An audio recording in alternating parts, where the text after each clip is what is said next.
Hello friends, welcome back to our channel learn with edu funda. Friends, मैं लेके आ गया हूँ पॉलिटी के मोस्ट इंपॉर्टेंट क्वेश्चन जो एग्ज़ाम अभी चल रहा है। आप लोग देख ही रहे होंगे, एसआई का एग्ज़ाम चल रहा है, बाकी एसएससी जीडी चल रहा है, ग्रुप डी भी एग्ज़ाम होने वाला बहुत जल्द। तो ये सब एग्ज़ाम के लिए आपको पता ही है कि इसमें पॉलिटी जो होता है हर एग्ज़ाम में थोड़ा और सब्जेक्ट से ज़्यादा इसका वेटेज रहता है। अगर और सब्जेक्ट 2 क्वेश्चन आते हैं, इससे कम 3 से 4 क्वेश्चन रहते हैं और बहुत बेसिक क्वेश्चन रहते हैं। तो बस वही बेसिक क्वेश्चन लेके आया हूँ। 2 वीडियो रहेगा इसमें, जिसमें आज 50 क्वेश्चन कवर करा दूंगा। बाकी वाले वीडियो में भी ऐसा थोड़ा थोड़ा क्वेश्चन कवर करा दूंगा, जिससे आपको एग्जाम में देखने को क्वेश्चन जरूर मिलते हैं। बाकी अगर तैयार है वाला क्वेश्चन आपको, तो समझ लीजिए आपकी तैयारी अच्छी है, वरना आपको तैयार करने की ज़रूरत है। तो चलिए शुरू करते हैं बिना किसी देरी के, और देखते हैं कैसा कैसा क्वेश्चन हमारे पास और आप कितना जान पाए हैं, कितना तैयारी है पहले से आपकी। ये देखते हैं क्या क्या क्वेश्चन रहने वाला है। एकदम स्टार्टिंग से, जैसे संविधान जब स्टार्ट हुआ था तब से लेके, और आपको एक सीक्वेंस मिलेगा क्वेश्चन। ऐसा ये मान लीजिए अब स्टार्टिंग हो गया, फिर इसके बाद से सिटीजनशिप ऐसा आता है, फिर उसके बाद से फंडामेंटल राइट, इस तरह से एक सीक्वेंस में चलेगा क्वेश्चन आपका। चलिए देखते हैं पहला क्वेश्चन क्या है। वर्ष 1946 में गठित अंतरिम कैबिनेट की अध्यक्षता किसने की थी? Option A Rajendra Prasad, option B Jawaharlal Nehru, option C Sardar Vallabhbhai Patel, और या फिर ऑप्शन डी सी राजगोपालाचारी।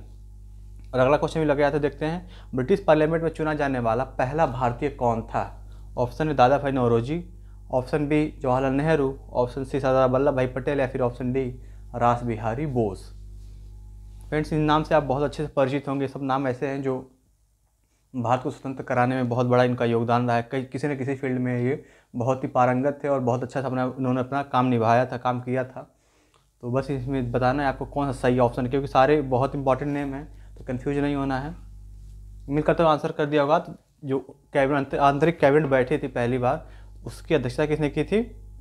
ये थे आपके जवाहरलाल नेहरू, यानी कि ऑप्शन बी जो है एकदम आपका सही आंसर है, जवाहरलाल नेहरू। अगला क्वेश्चन देखते हैं। अगला क्वेश्चन पढ़ ही दिया था, इसका आंसर क्या होगा? चुने जाने वाले पहले भारतीय थे कौन? ये थे आपके ये दादा भाई नौरोजी। ये लिबरल पार्टी से चुने गए थे। भारत के पहले थे जो ब्रिटिश हाउस ऑफ कॉमन जो था, ब्रिटिश कॉमन होता है, वहाँ पे चुने गए थे, पहले भारतीय थे। ये देखते हैं अगला क्वेश्चन। ये थोड़ा सा नया सिस्टम है तो थोड़ा मुझे कम समझ में आ रहा है। भारत की संविधान सभा का प्रथम अधिवेशन कब शुरू हुआ था? ऑप्शन है 10 जून 1946, ऑप्शन बी 9 दिसंबर 1946, ऑप्शन सी 22 जून 1946, ऑप्शन डी 11 दिसंबर 1946। और अगला क्वेश्चन, 26 नवंबर 1949 की दिन किसने भारत के संविधान को अंगीकार किया था? ऑप्शन ए भारत की जनता ने, ऑप्शन बी भारत की संसद ने, ऑप्शन सी मंत्रिमंडल, या फिर ऑप्शन डी इनमें से सभी।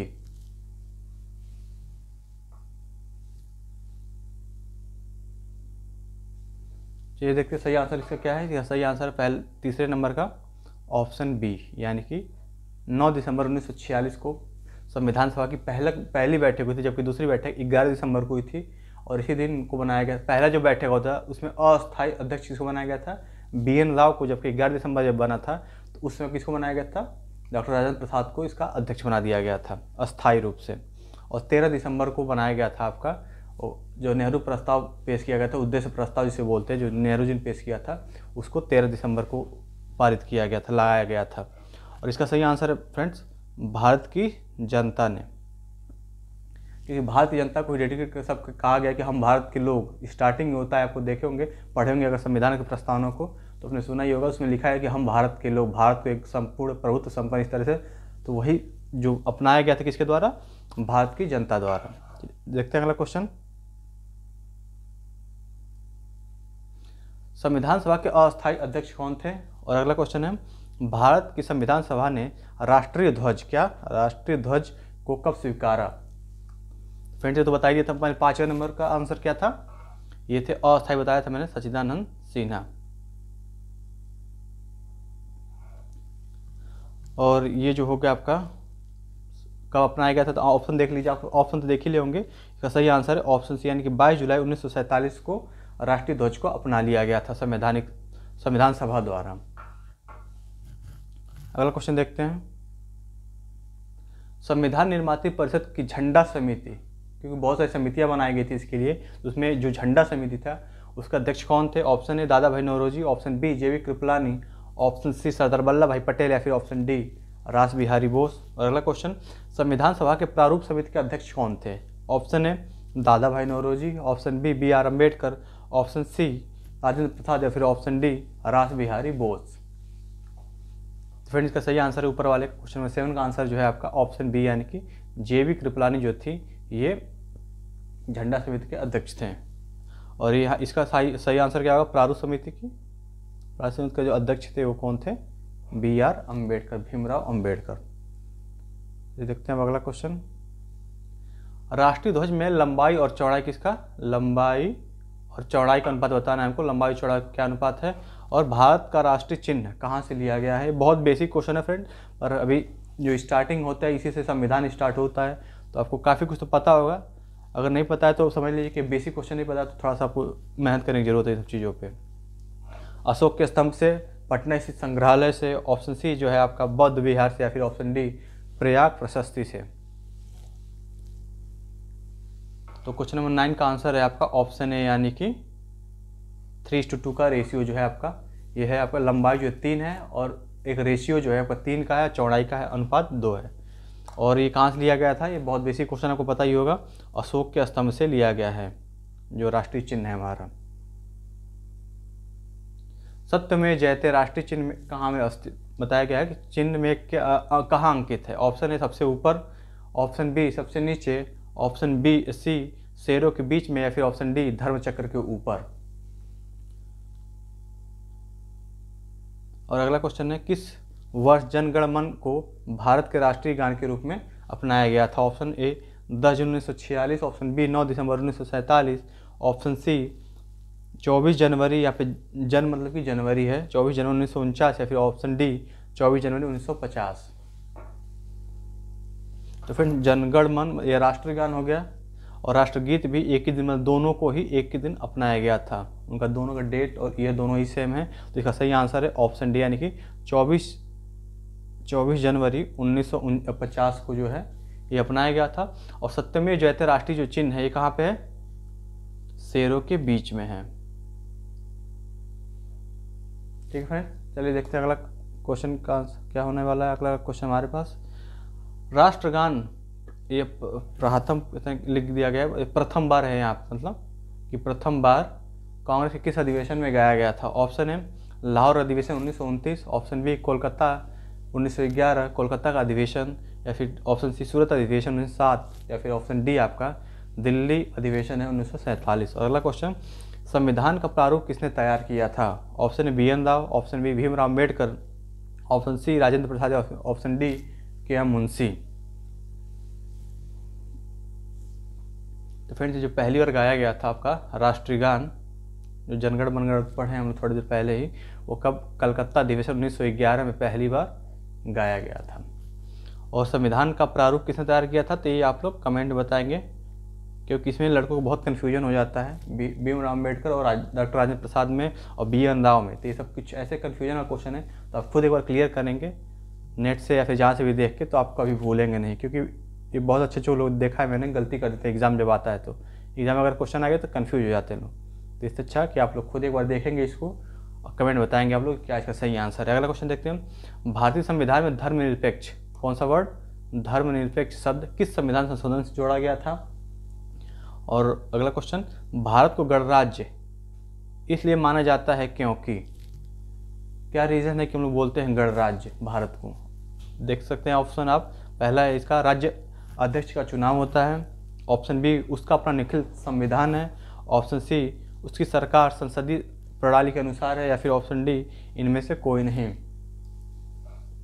फिर से धर्मनिरपेक्ष, ये सब तो कुछ ऐसे वर्ड्स हैं जो बहुत ही फेमस है और बहुत बार एग्जाम में पूछा गया है, चाहे बड़ा एग्जाम है या छोटा एग्जाम है, इस तरह क्वेश्चन आपको अक्सर देखने को मिलता है। तो सही आंसर है इसका ऑप्शन ए, यानी कि 42nd अमेंडमेंट हुआ था। कब हुआ था? 1946 में, 1976 में हुआ था, जिसमें धर्मनिरपेक्ष, एकता और सेकुलर सोशलिस्ट, और सेकुलर हो गया, सोशलिस्ट हो गया, और सॉवरेन संप्रभुता, ये सब कुछ वर्ड्स जोड़े गए थे। ये कब हुआ था? 1976 में अमेंडमेंट हुआ था, 42वां।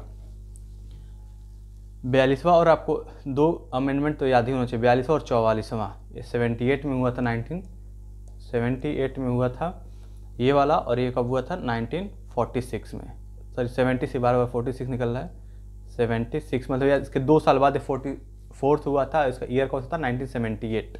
इसमें इस वाले को तो बोला जाता है कि मिनी कॉन्स्टिट्यूशन, एक मतलब इतना इसको अमेंड कर दिया गया था इस वाले संविधान संशोधन में, काफ़ी कुछ नए नई चीज़ें जोड़ दी गई थी, जिससे एक नया संविधान अगर तैयार किया जाए तो वो तैयार हो गया होता है, इसलिए बोला जाता है मिनी कॉन्स्टिट्यूशन बन गया था इससे।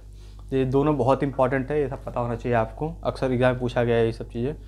और ये क्या है, भारत गणराज्य क्यों कहते हैं? गणराज्य मतलब कि यहाँ पे जो चुनाव होता है लोगों द्वारा चुनाव होता है, मतलब वंशानुक्रम नहीं होता है, ऐसा नहीं। जैसे ब्रिटेन में आप देखें वो महारानी होती है, महारानी के बाद उन्हीं का वंश के लोग ही उस पोस्ट पे या जो पद है वो उस पर बैठते हैं। पर अगर भारत की बात करा जाए तो भारत में होता है चुनाव होता है, ऐसा नहीं कि कोई एक बार बैठेगा तो वही हमेशा उसी खानदान वाले बैठेंगे, ऐसा नहीं है। यहाँ पे चुनाव होगा, जो जीतेगा बहुमत वाला नेता होगा वही बनता है यहाँ पे। तो सही आंसर हो जाएगा क्या कि राज्य का अध्यक्ष जो होता है उसका चुनाव होता है। चलिए देखते हैं अगला क्वेश्चन। किस संविधान से भारतीय संविधान ने कानून के शासन संसदीय प्रणाली, अच्छा कुछ ऐसे वर्ड्स दिए गए हैं कि कौन कौन सा चीज़ कहाँ से लिया गया है बताना है हमको।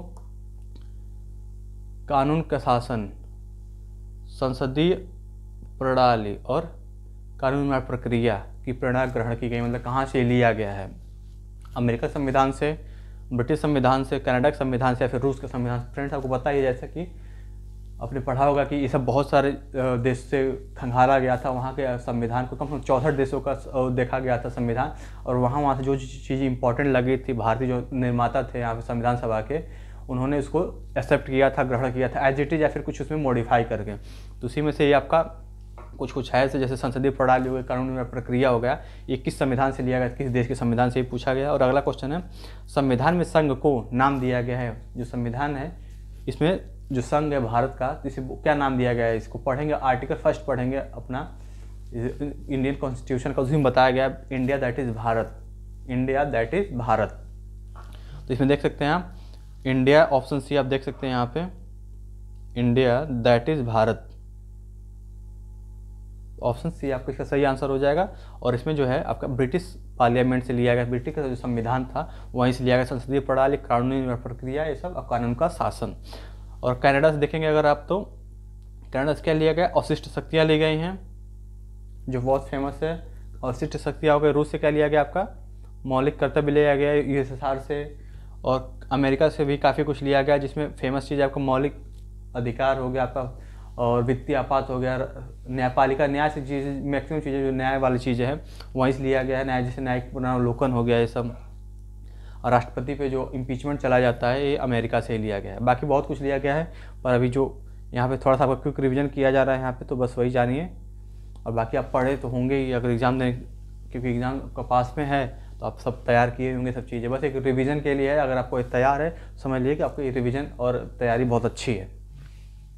ऐसा नहीं किसी से क्वेश्चन आएंगे, क्वेश्चन कोई गारंटी नहीं इसके इसी से क्वेश्चन आए, पर इतना तैयार है तो मतलब कि आप काफ़ी अच्छा से पढ़ लिए हैं और जाने हैं सब चीज़ों को। राष्ट्रध्वज एवं राष्ट्रगान के प्रति सम्मान सभी नागरिकों को का मूल अधिकार है, राज्य के तत्व हैं, सभी नागरिकों का मूल कर्तव्य, या फिर इनमें से सभी।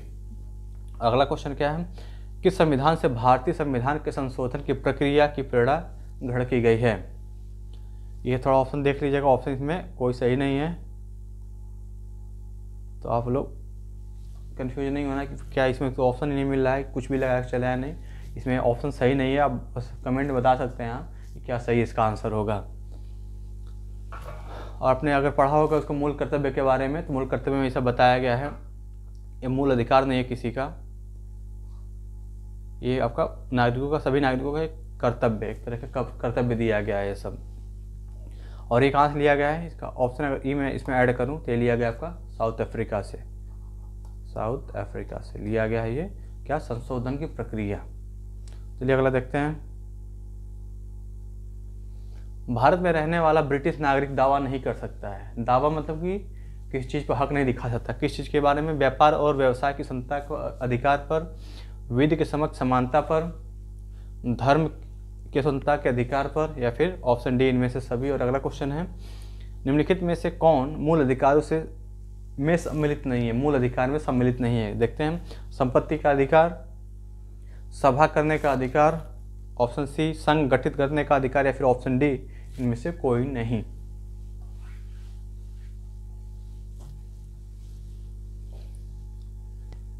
चलिए देखते सही आंसर क्या है इसका।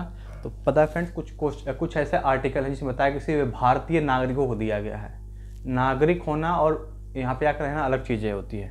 नागरिक वही है जो आपने पढ़ा होगा अगर नागरिकता के बारे में, तो नागरिकता में उसमें दिया गया कंडीशन किसको नागरिक कहा जाएगा, जो 5 से आपका कहाँ तक है, आर्टिकल 5 से लेके आर्टिकल 11 तक आपको बताया गया है नागरिकता का, सिटीजनशिप के बारे में। तो यहाँ पे बताया गया कि जैसे कुछ आर्टिकल ऐसे जैसे भारतीयों के लिए, जैसे आपका ये बहुत बार पूछा भी गया एग्जाम में, 15, 16, 19, 29 और 30, ये जब कुछ आर्टिकल ऐसे हैं जो सिर्फ भारतीय नागरिकों को, मतलब इसमें जो बातें बताई गई हैं सिर्फ भारतीय नागरिकों के लिए अप्लाई होता है। ऐसा नहीं कि कोई विदेशी नागरिक है, कोई फॉरेन का है और कह दे कि नहीं। जैसे 15 16 में क्या बताया गया है कि जितने भी सरकार की नौकरियां होंगी, जो नौकरियां आती हैं उसमें सबका इक्वल राइट होता है सबके लिए, तो सिर्फ भारतीयों के लिए होता है, विदेशी आए तो इसके लिए नहीं है ये। तो ये सब चीज़ें जो 5 आर्टिकल ऐसे हैं जो बहुत ही इंपॉर्टेंट है, आपको ये सब याद होना चाहिए, क्योंकि एग्जाम में डायरेक्टली पूछ लिया जाता है कि कौन सा ऐसा है आर्टिकल या फिर कौन सा अधिकार जो है सिर्फ भारतीयों को प्राप्त है। तो देख सकते हैं आप इसमें कौन सा स्वतंत्रता का अधिकार, एक तो कट गया, इसका दावा नहीं कर सकता है। विधि के समक्ष समानता के अधिकार पर इस पर कर सकता है, क्योंकि इसमें 15 है, 15 यानी कि 14 में बताया गया, आर्टिकल 14 बताया गया विधि के समक्ष समानता, तो इस पर जो है विदेशी नागरिक दावा कर सकता है। व्यापार की स्वतंत्रता ये आपका 19 में आता तो ये भी नहीं कर सकता है, तो ये कट गया, बस आपका ऑप्शन बी जो है सही आंसर है। और ये क्या है आपका, देखते हैं कौन सा मूल अधिकारों में सम्मिलित नहीं है। मूल अधिकार में पहले इस फ्रेंड से सम्मिलित था, पर अब हटा दिया गया संपत्ति का अधिकार। संपत्ति का अधिकार जो बताया था हमने 44th अमेंडमेंट हुआ था, 44th जो अमेंडमेंट हुआ था 1978 में, इसके तहत इसको हटा के एक लीगल राइट बना दिया गया है। अब आपका इस मूल अधिकार नहीं रहा है। जैसे इसको अगर आपका कोई ज़मीन ले रहा है, जैसे सरकार को जरूरत पड़ेगी किसी काम के लिए, तो आप इसके खिलाफ आप दावा नहीं कर सकते सुप्रीम कोर्ट या हाई कोर्ट में, क्योंकि अब ये मौलिक अधिकार नहीं रहा। तो देखते हैं अगला क्वेश्चन। भारतीय संघ के अंतर्गत किसी राज्य को मिलाने का अधिकार किसके पास होता है? राष्ट्रपति के पास, प्रधानमंत्री के पास, संसद के पास या फिर सर्वोच्च न्यायालय के पास। अगला क्वेश्चन, केंद्र राज्य संबंध किस अनुसूची में है?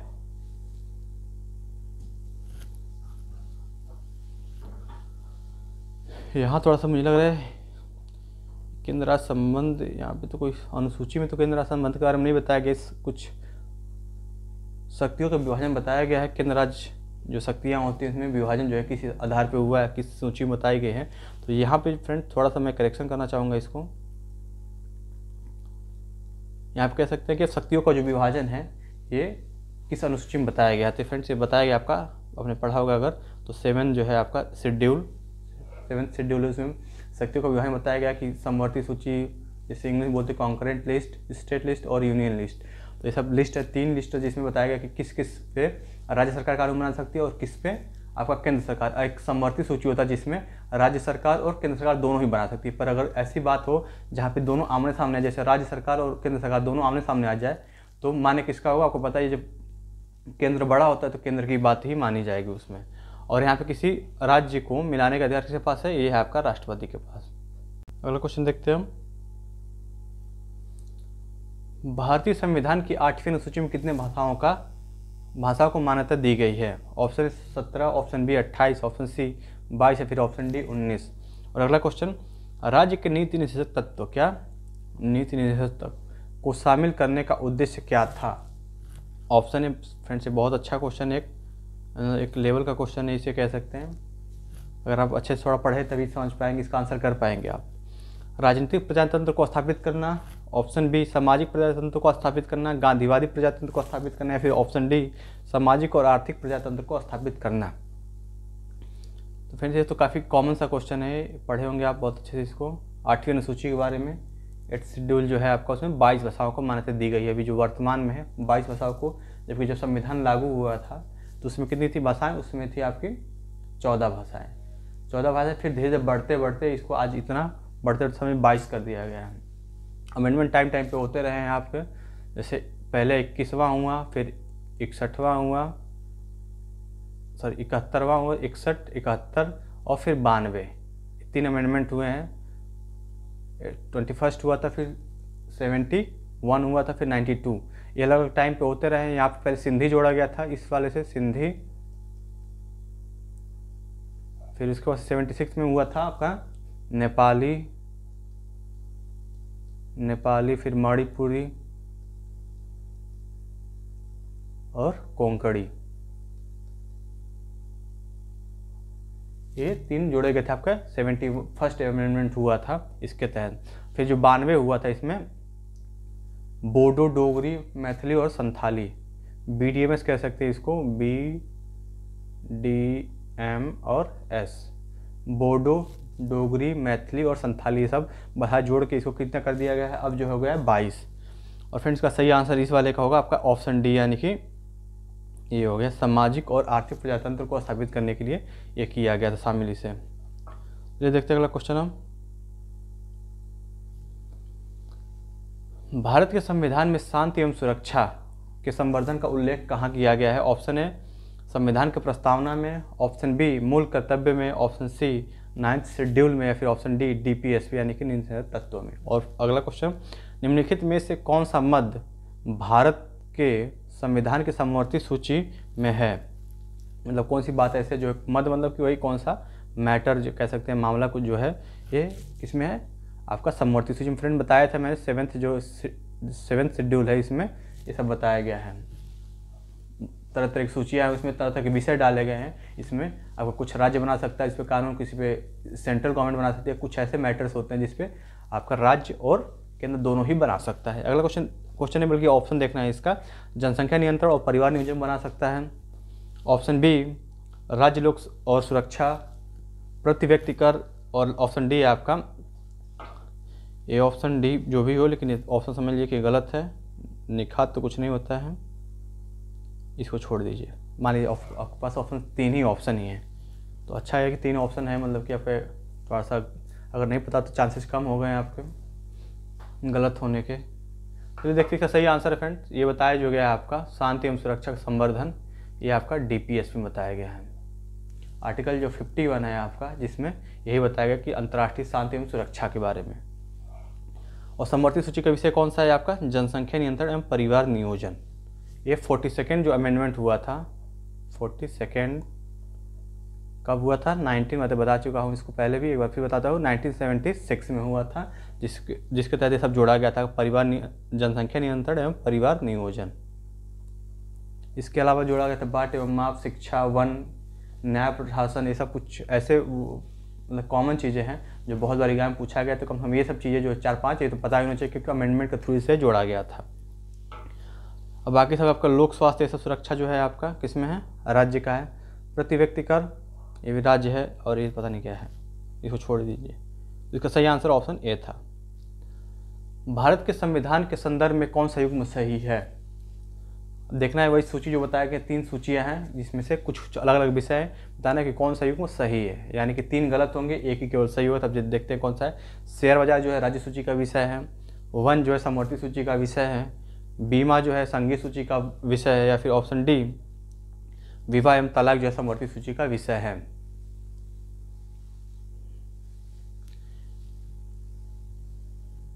इसमें आपको होना चाहिए सही नहीं है, सही नहीं है, मतलब 3 सही होंगे, केवल एक ऐसा हो जो मिसमैच्ड हो गया है, फिर इनकरेक्ट होगा। फ्रेंड्स एक चीज़ मैंने अभी तुरंत बताया, जैसे आपका जो बता दिया मैं 1, तो 1 जो है आपका किस में है? समवर्ती सूची का विषय है, क्योंकि ये 42nd, क्योंकि इसलिए नहीं कि 42nd में हुआ था, 42nd से इसे ऐड कर दिया गया था, इसमें समवर्ती सूची के विषय बना दिया गया था। बीमा जो है आपका फ्रेंड, ये जो है बीमा, ये बड़ी की मात्रा रहेगी। बीमा जो है ये संघीय सूची के विषय है, बिल्कुल सही है। विवाह एवं तलाक ये भी आपका समवर्ती सूची का विषय है, जबकि शेयर बाजार जो है राज्य सूची का विषय ना होकर, यही मतलब आपका ऑप्शन सही है, यानी कि ये गलत है, ये सही मैच नहीं करा गया। ये जो किसमें नाम से ही लग रहा है शेयर बाजार स्टेट का होता नहीं है, ये आपका संघीय सूची में है, यानी कि जो यूनियन लिस्ट है उसमें ये डाला गया है। तो ये आपका सही ऑप्शन हो जाएगा ऑप्शन ए। चलिए देखते हैं अब अगला क्वेश्चन। फिर बताना भाई सूची, अब सूची नहीं बल्कि यहाँ पे हो गया आपका अनुसूची, सूची अब हट गया, अब अनुसूची आ गया। चतुर्थ में बताया गया है भूमि सुधार के बारे में, मैच कराना है कि पहला का दूसरा कौन सा होगा इसमें। देख सकते हैं आप। 1 मिनट नहीं, मतलब 20 सेकंड 10 सेकंड टाइम मिलेगा आपको, देख जल्दी मैच करा लीजिए। अब फ्रेंड्स ऐसा नहीं है कि आपको सब पता होना चाहिए, कुछ ऐसे 1-2 पता है आपको, बाकी एलिमिनेशन रूल होता है। जैसे आपको पता है कि हाँ इस मतलब 8 में ये बताया गया, तो आप 8 का देखिए कहाँ वो मैच कर रहा है सही से एकदम ऑप्शन वाला। तो इस तरह से एलिमिनेशन रूल आपको बहुत अच्छे से पता होना चाहिए, क्योंकि इससे काफ़ी क्वेश्चन अगर आपको पूरा नहीं जानकारी है तो भी आप सही कर सकते, चांसेस काफ़ी रहते हैं सही करने के। बाकी अगर नहीं पता है तो गलती हो ही सकता है, पर आपको कुछ इसमें पता है, अगर 3 ऑप्शन में से एक ऑप्शन भी क्लियर हो रहा है कि हाँ ये बन सकता है, तो आप उससे एक चांसेस रहते हैं कि आप छोड़ने से अच्छा है या फिर गलत करने से अच्छा है कि अगर करके आ रहे हैं तो उसमें श्योरिटी रहती है कि हाँ कुछ हो सकता है सही है। बाकी अब किस्मत ही थोड़ा सा वो नहीं रहेगा साथ, तो चाहे कैसे भी लगा के आऊँ गलत होना ही है आपका। चलिए देखते हैं क्या क्या है इसमें। तो पहले फ्रेंड्स ये 8वां बताया था मैंने, क्योंकि अभी थोड़ी देर पहले बताया था 8वां अनुसूची जो था ये क्या बताया गया आपको, भाषाओं के बारे में बताया गया। तो अब मिला सकते हैं कि सी का जो हो गया आपका सेकेंड। अब देखिए सी का सेकेंड कहाँ पे है, तो सी का यहाँ पे सेकेंड नहीं है, यहाँ पे थर्ड है, यहाँ पे फोर्थ है, यहाँ पे सी का सेकेंड तो कहीं नहीं मिला। बहुत अच्छी बात है कि सी का सेकेंड कहीं नहीं मिला हमें। ये तो गड़बड़। चलिए देखते हैं, तो फिर इसको तो मान लीजिए नहीं मिल पा रहा है। और 9वें में भूमि सुधार के बारे में बताया गया है। तो 9 का फर्स्ट यानी कि डी का फर्स्ट किस में है, तो डी का फर्स्ट इसमें मिला एक ऑप्शन में, लेकिन इसमें ऑप्शन थोड़ा करेक्ट करना पड़ेगा। डी का तो फर्स्ट है। अब पहले का क्या देखते हैं, चतुर्थ का क्या बताया गया है इसमें, पहले का इसमें बताया गया है सेकेंड। तो पहले का सेकेंड थोड़ा सा ऑप्शन मिसमैच हो गया, इसको छोड़ दीजिए ऑप्शन को, पर ऑप्शन ऐसे ही मिलेंगे आपको, बस आपको क्लियर होने का, ऑप्शन 2 क्लियर रहेगा तो आप सही कर सकते हैं। चौथे में बताया गया आपका राज्यसभा की जो सीटें होती हैं, राज्यसभा में सीटों का आवंटन चौथे में बताया गया है। 6वें में बताया गया आपका जनजातीय क्षेत्र के बारे में, यानी कि ये हो गया। और बता दिए 8वें में भाषा बारे में बताया गया, और 9वें में आपका भूमि सुधार। ये ऑप्शन थोड़ा सा गड़बड़ हो गया, समझाने को चाह रहा था कि आपको ऑप्शन से थ्रू थोड़ा एलिमिनेट करवाने की कोशिश करूँ, और ऑप्शन ही कोई नहीं मैच किया सही वाला। पर आपको कम से कम 2, अगर 4 हैं या फिर 2 पता होता तो भी आप सही कर सकते थे इस क्वेश्चन को। अब 1 पता होगा तो तब तो बिल्कुल ही नहीं, मतलब चांसेस बहुत ही कम रहेंगे सही करने के, पर आपको कम से कम 2 पता हो तो कर सकते हैं आप। निम्नलिखित में से कौन सी भारत के संविधान के 9वें अनुसूची की विशेषता नहीं है, कौन सा 9वीं अनुसूची, अभी बताया था पिछले स्लाइड पे देखा गया था क्वेश्चन, 9वीं अनुसूची है क्या। ये क्या बताया गया, भूमि सुधार के बारे में बताया गया है। पंचायतों के लिए 5 वर्ष का कार्यकाल, 1 मिनट थोड़ा पीछे वालों को,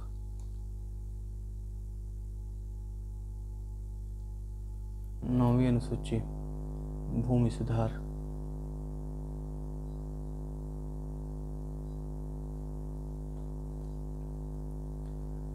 नौवीं अनुसूची इसमें तो ऐसा नहीं, या फिर 9वीं नहीं बल्कि 11वीं कर दीजिए आप लोग, 11वीं अनुसूची के बारे में। पंचायतों के लिए 5 वर्ष का कार्यकाल, क्या ये बताया गया था। पंचायती सदस्यता के लिए अनुसूचित जनजाति के लिए स्थानों का आरक्षण, ऑप्शन सी है आपका पंचायत के सभी सदस्यों का प्रत्यक्ष चुनाव, ऑप्शन डी महिलाओं के लिए कम से कम 1/3 स्थानों का आरक्षण। तो बताना है कि कौन सा इसमें से जो है गलत है, इसकी विशेषता नहीं है 11th शेड्यूल जो है आपका।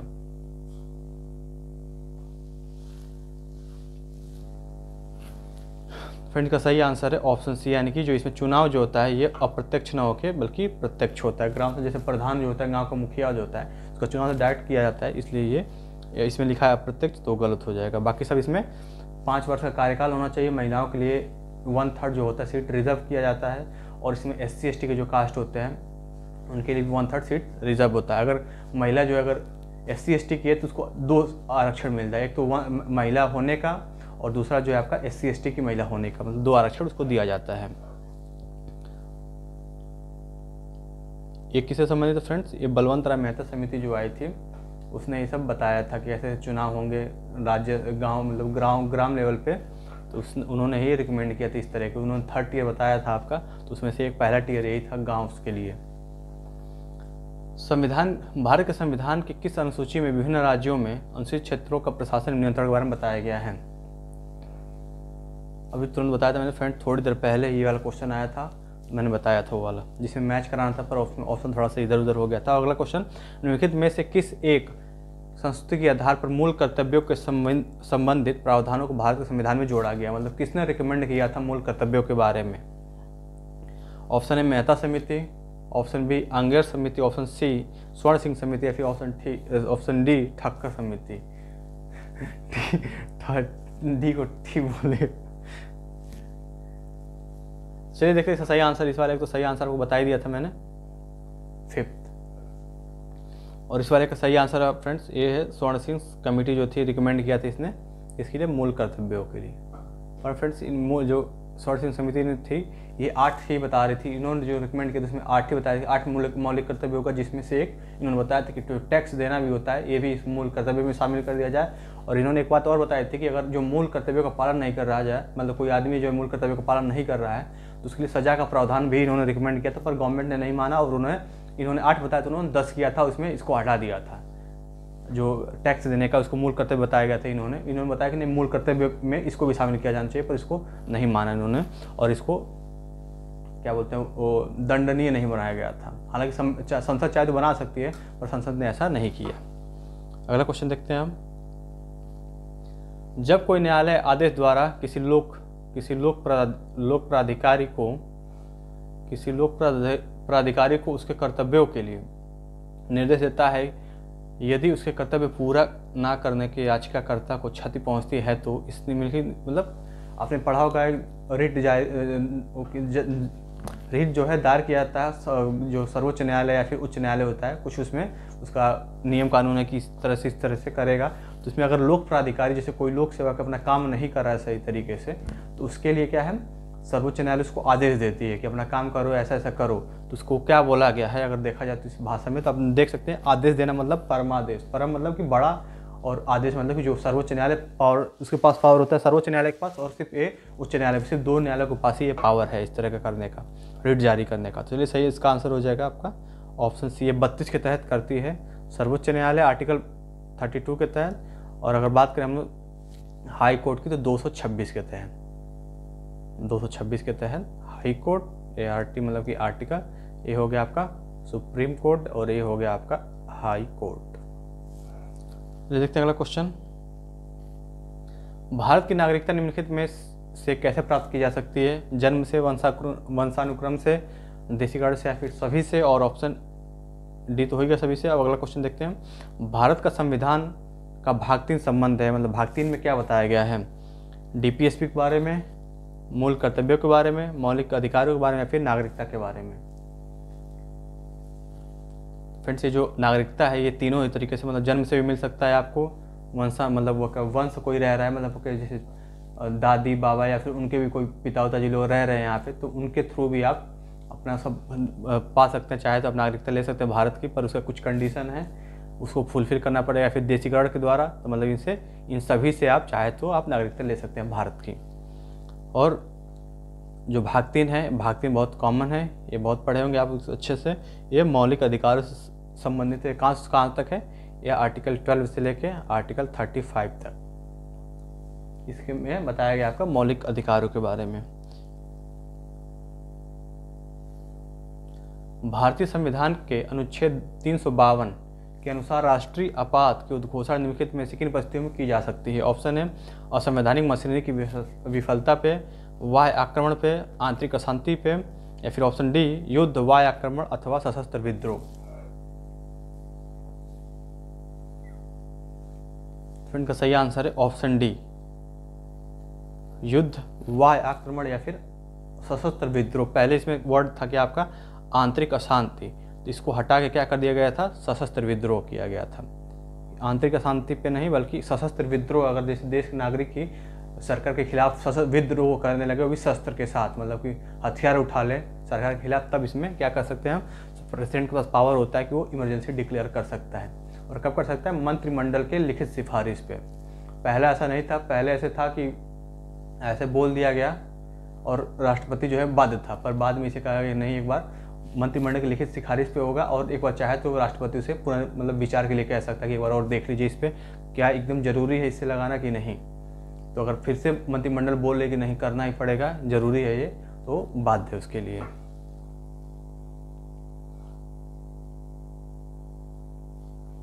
भारत में निम्नलिखित अनुच्छेद के अंतर्गत आपातकाल की घोषणा नहीं की जा सकती है। कौन सा ऐसा अनुच्छेद, कौन सा ऐसा आर्टिकल है जिसमें बताया गया है उसमें आपातकाल के बारे में बताया नहीं गया? ऑप्शन देखते हैं 352, 356, 359 या फिर 360। अगला क्वेश्चन, अंतर्राष्ट्रीय शांति और सुरक्षा संविधान के किस अनुच्छेद से संबंधित है? फ्रेंड्स ये भी रिपीटेड क्वेश्चन है वाला 39 आपको जो है रिपीटेड क्वेश्चन है। अभी थोड़ी देर पहले ही मैंने कहीं ना कहीं इसको डिस्कस किया था, अगर आपने ध्यान दिया होगा तो आपको पता होगा। DPSP का ही पार्ट है ये। तो इसका सही फ्रेंड्स आंसर है इस वाले का 38 का आर्टिकल 359। इसमें आपका ये नहीं बताया गया, इमरजेंसी के बारे में नहीं बताया गया। बाकी आपको 352 में बताया गया नेशनल इमरजेंसी जो होती है, 56 में बताया गया स्टेट इमरजेंसी, जिसको प्रेसिडेंट रूल भी बोलते हैं, राष्ट्रपति शासन बोलते हैं। और 360 में बताया गया आपका क्या बताया गया, इसमें बताया गया फाइनेंशियल इमरजेंसी यानी कि वित्तीय आपात, जो अभी भारत में एक भी बार लागू नहीं हुआ है, मतलब कभी भी इमरजेंसी वाली लगाई नहीं गई है। एक क्वेश्चन पूछा गया था UPSI का जो एग्जाम चल रहा है अभी, इसमें बहुत सारे जितने क्वेश्चन बताया इसमें काफ़ी क्वेश्चन पूछे गए हैं। मैं बताना भूल गया आपको कि ये वाला क्वेश्चन पूछा गया था। जैसे अभी याद आ गया वाला क्वेश्चन, ये क्वेश्चन पूछा गया कि कितनी बार भारत में वित्तीय आपात लगाया जा चुका है। तो इसका सही आंसर उसमें लिखा था कि 1, 2, 3 ऐसे, और फिर लिखा था इनमें से कोई नहीं। तो इसमें सही आंसर था इनमें से कोई नहीं है, कि यानी कि एक भी बार नहीं लगाया गया भारत में। जबकि आपका ये वाली बात करें हम लोग नेशनल इमरजेंसी की, तो 3 बार लगाया जा चुका है, याद रखना है आपको 3 बार। और बाकी सबसे ज़्यादा मिस यूज होने वाला जो आपातकाल है ये है आपका 350C, यानी कि राष्ट्रीय जो आपात होता है, राष्ट्रीय नहीं मतलब राष्ट्रपति शासन जो लगता है, ये सबसे ज़्यादा मिस यूज किया गया है। मतलब सरकार अपने फ़ायदे के लिए, जो सेंट्रल गवर्नमेंट जो होती है अपने फ़ायदे के लिए इसका मिस यूज भी कर देती है। और सबसे ज़्यादा कहाँ लगाया भी गया है? सबसे ज़्यादा उत्तर प्रदेश में ही लगाया गया इसको। और इसका सही आंसर है फ्रेंड्स ऑप्शन डी, यानी कि अंतर्राष्ट्रीय शांति और सुरक्षा का जो बात बताई गई है ये कहाँ पे है? आपका DPSP के आर्टिकल 51 में बताया गया है ये बात। चलिए देखते हैं अगला क्वेश्चन। हम संविधान के किस अनुच्छेद के अंतर्गत राज्यसभा नई अखिल भारतीय प्रशासनिक सेवाओं की रचना कर सकती है? मतलब उनके पास पावर रहता है। कुछ ऐसे आर्टिकल हैं जिसमें सिर्फ राज्यसभा, क्योंकि उसे कहा जाता है कि राज्यसभा जो होती है बस एक बॉडी है जिसमें उसका वैल्यू तो है पर उतना नहीं है जितना कि लोकसभा का। और कुछ ऐसे जगह हैं जहाँ पे वो बहुत ही पावरफुल है, यानी कि लोकसभा से भी ज़्यादा उसके पास पावर है। तो जिसमें से एक ये हो गया अखिल भारतीय, अगर कोई जैसे आपने आप देखा होगा IAS होते हैं, IPS होते हैं, जैसे IFS होते हैं, तो ये सब क्या है, अगर चाहे तो इस तरह से और भी बन सकता है। IES हो सकता है या फिर आपका चिकित्सा से रिलेटेड हो सकता है कुछ इस तरह से। तो ये चाहे तो कौन कर सकता है? राज्यसभा के पास पावर होती है कि वो अपने बहुमत से पारित करा दे और कह दे इस तरह का होना चाहिए इस पोस्ट के लिए, जैसे मान लो चिकित्सा के लिए, तो संसद बना सकती है इस तरीके का। तो इससे पावर किसके पास होता है? सिर्फ राज्यसभा के पास। तो पूछ रहा है कि किस आर्टिकल के तहत? तो इसका सही आंसर है ऑप्शन डी, यानी कि 312 के तहत। एक संघीय शासन में राज्य किस अधिकार का अनुभव करता है? मौलिक अधिकार का, केंद्र द्वारा प्रदत्त अधिकार का, संविधान द्वारा दिया गया अधिकार का, या फिर जनता द्वारा दिया गया अधिकार का? तो फ्रेंड्स जब पता है कि भारत जो है आपका जनता वाला से सब है, तो जनता वाला दिए गए अधिकार का। अगला क्वेश्चन देखते हैं हम। भारत के संविधान के अनुच्छेद 371 क, आप ध्यान देना कि क की बात हो रही है यहाँ पे, के संदर्भ में किस राज्य के राज्यपाल का राज्य का कानून एवं व्यवस्था के विषय में विशेष उत्तरदायित्व है? मतलब कुल मिला के बताना है इसमें कि 371 जो क है उसमें किसके बारे में बताया गया है? असम के बारे में, मणिपुर के बारे में, नागालैंड के बारे में, या फिर आंध्र प्रदेश के बारे में? फ्रेंड्स ये बहुत इंपॉर्टेंट क्वेश्चन है। अगर आप SI के एग्जाम देने वाले तो इस तरह क्वेश्चन बहुत पूछे जा रहे हैं कि 371 का में, या फिर जो आपका 243 है ग्राम पंचायत ग्राम सभा के बारे में, तो उसमें जितने सब आर्टिकल हैं वो सब बहुत इंपॉर्टेंट हो गए हैं। तो वो सब अगर आप पढ़ पाएँ तो जरूर पढ़ के जाए, क्योंकि उस तरह क्वेश्चन देखने को मिल सकते हैं आपको। पूरी चांसेस हैं। अगर आप चाहते हैं कि अच्छा सिक्योर मार्क्स रहे आपका और अच्छा कर गया एग्जाम में, तो सब चीज़ें तैयार करनी पड़ी। थोड़ा सा डेप्थ जरूर है, और अब चाहते हैं कि क्वेश्चन फिक्स रहे मेरा, जो पढ़ के जाऊँ उसी में से आए, तो ये सब आपको पढ़ना पड़ेगा। तो पहला जो है क जो है आपको बताता है नागालैंड के बारे में। राष्ट्रीय आपातकाल की उद्घोषणा स्वतः निलंबित करती है जो है आपका सभी मौलिक अधिकारों को, स्वतंत्रता के अधिकारों को, संवैधानिक उपचार के अधिकारों को, या फिर ऑप्शन डी किसी भी मौलिक अधिकार को नहीं। तो फ्रेंड्स जो राष्ट्रीय आपात लगता है इसमें आपका स्वतंत्रता का अधिकार हो जाता है ऑटोमेटिकली, क्या होता है खत्म हो जाता है। इसमें आपका आर्टिकल 19 आता है। ले देखते हैं कुछ क्वेश्चन रह गए। और संविधान के किस भाग में नागरिकता का प्रावधान किया गया? तो फ्रेंड्स ये नागरिकता का जो प्रावधान है, मतलब जिसमें बारे में नागरिकता बताई गई है, वो आपका ये सेकेंड है, सेकंड में नागरिकता के बारे में बताया गया, थर्ड में क्या बताया गया आपका फंडामेंटल राइट के बारे में, और फोर्थ में डीपीएसपी के बारे में बताया गया।